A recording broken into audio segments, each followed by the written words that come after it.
Hotel সানরাইজের ছাদ থেকে এখন ভোর 6:40 নেপাল টাইম।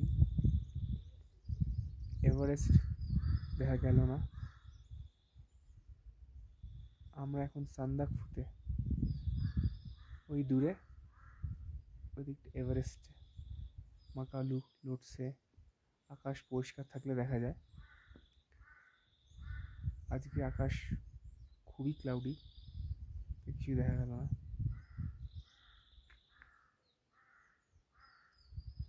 কিন্তু ওই দিকটা কাঞ্চনজঙ্ঘা হালকা হালকাভাবে দেখা গেছে।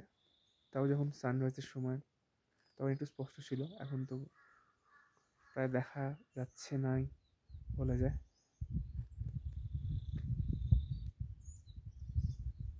সান্দাকফু থেকে এভারেস্ট দেখাটা হলো না।